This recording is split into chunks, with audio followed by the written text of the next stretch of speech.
This is TWiT. We do have Christian with us tonight and the new Ham's Corner. So, Christian, what do you have for us tonight, my friend? John, and you know, you foreshadowed this a little bit with K3LR a little earlier, and then the name came back again, and this name Teri, this mysterious person. Yes. Who is this woman? And I got a chance to meet her this week, and you know, she was licensed. She upgraded to general recently and basically takes a no-holds-barred to ham radio.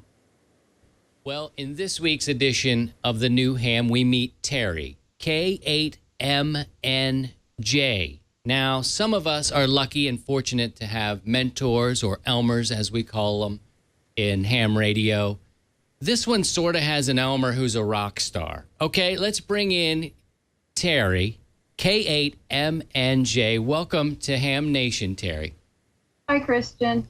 Well, congratulations on your upgrade. You were a technician for a while, and I did tease a little bit. Look at all the beautiful things behind you there. All the awards. You're sitting in the famous K3LR shack, or I mean, I don't even know what you refer to it. It's an impressive, amazing, famous station, I guess you say. But congratulations first to you on earning your general, and tell us a little bit about your experience and your entry into ham radio.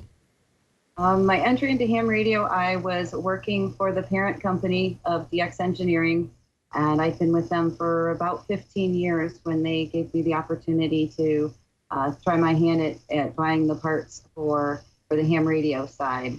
So I went ahead and took the leap of faith after 20-some years of just doing automotive, and I wound up in the lap of DX Engineering. K3LR is a famous station. Tim Duffy is who we speak of, the amateur radio operator of the year. How's it like to work with, I mean, you're not starting small here. You're starting at, $1 million station. Oh yeah, no, it's awesome to work with Tim Duffy. He's been great. He's been very supportive and very helpful in just getting my general ticket and helping me learn, more about the pieces, parts, and the things that I'm doing. I think it's important to have women in the hobby.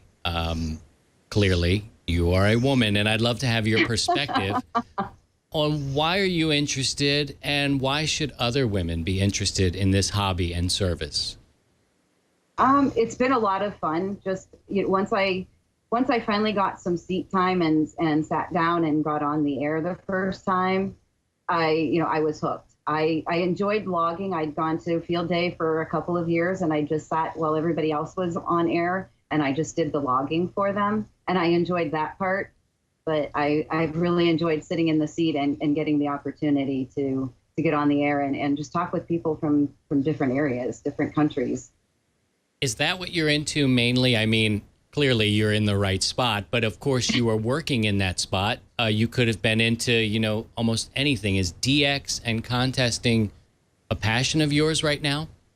I guess it's the only thing I know right now. It's the only opportunities I've really had. I was on, I think, one time and did some rag chewing, but for the most part, yeah, it's been sitting down and doing the DXing. Tell us a little bit about the countries and the contacts you've made. The day I upgraded, I came back here to K3LR, sat down in the chair, and I worked 82 different countries. I made 100 contacts. Wow. Places like Malawi, Japan, Greenland, Turkey, Germany, Italy. How's it work there? Like, I don't know. I'm 100 watts and a wire guy. You know that. And I'm using a 1978 Drake, which is still beautiful and does me well. But, my options are limited to the dipole. You're there in sort of Candyland in a way, in this beautiful place, and you have a lot of options. How does it work? Do you switch between antennas? Do you say, I'm just going to run this Yagi? What do you do when you're there? Each station has its own antenna. So if you're on the 20 meter, it's using its own antenna. If you're on the 15, it's got its own antenna. Speaking of antennas, I hear your Elmer would, like to send you up the tower there. Did it happen? I know there was talks of maybe getting you up there on the tower. And did you do it? And how was it? it happened. He did. He got me up there. Yesterday, we went up one to 40 feet, and I was a little bit unsure about going over the ring. I'm only about 5 foot tall, so that was a pretty big stretch. So this morning, we went up the 160 meter, and I went up 66 feet.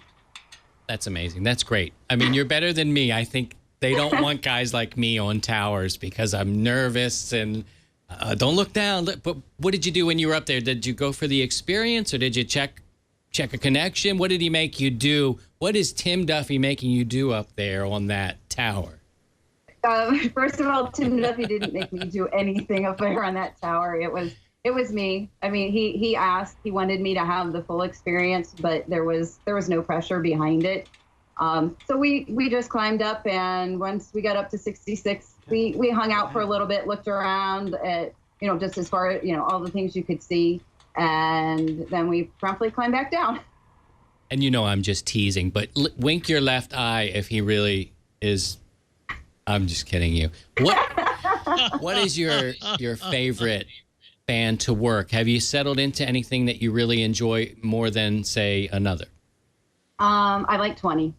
I like the 20 meter. That's where I've spent most of my time. Roger that. I'm from Ohio, and if you say the same thing about our weather there, give it 5 minutes and it's something different.